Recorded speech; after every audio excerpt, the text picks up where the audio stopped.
India TV 9 news Maharashtra.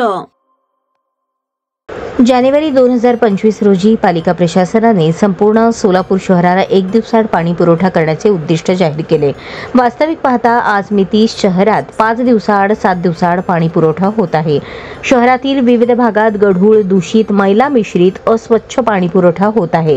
याची सखोल चौकशी आणि तपासणी करण्यात यावी। यासाठी लागणारे साधन सामग्री, मनुष्यबळ, तंत्रज्ञ याची पूर्तता करून नागरिकांच्या आरोग्याच्या दृष्टीने काळजी घेण्यात यावी।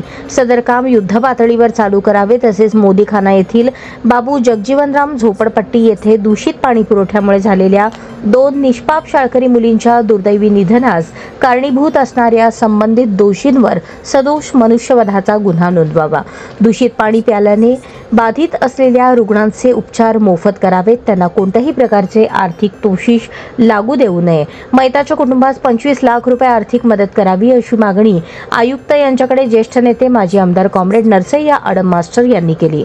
मंगळवार दिनांक 8 एप्रिल रोजी ज्येष्ठ नेते माजी आमदार कॉम्रेड नरसय्या आडम यांच्या नेतृत्वाखाली सोलापूर महानगरपालिका आयुक्त तथा प्रशासक यांना मोदीखाना बाबू जगजीवनराम झोपडपट्टी येथे झालेल्या शाळकरी मुलींच्या दुर्दैवी मृत्यू प्रकरणी मैताच्या कुटुंबास आर्थिक मदत मिळाली पाहिजे अशी मागणी घेऊन निवेदन देण्यात आले।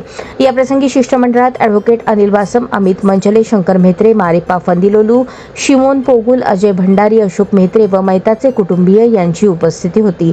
यावेळी आयुक्त डॉक्टर सचिन ओंबासे म्हणाले, मैताच्या कुटुंबास आर्थिक मदत देण्यासंबंधी मुख्यमंत्री सहायता निधी कक्षाकडे शिफारस करणार आहे।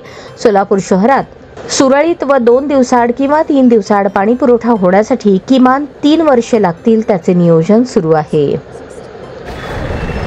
डॉक्टर ओंबासे साहेबांच्या भेट घेतली।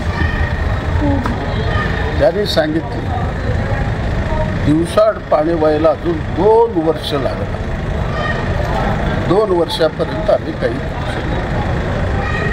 हे ते 2 मेलेले आहेत त्यांचं नदीची मराठीचं पहिली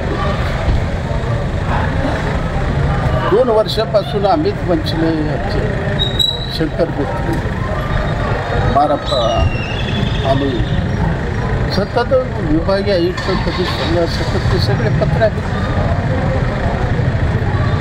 कधी सर म्हणू लागला की आमच्यामुळं मेलं नाही, कुणामुळं मेलं तर आहे। हे अशा पद्धतीनं जर उत्तर देणार असेल तर आंदोलन महापालिकेच्या बरोबर त्यांनी सांगितलं की सहानुभूतीपूर्वक 10-15 लाख रुपये त्यांना मिळवून देण्याचा मी प्रयत्न करेन। जो जखमी सिव्हिलमध्ये आहे त्यालासुद्धा त्या ठिकाणी आम्ही मोफत औषधोपचार होईल।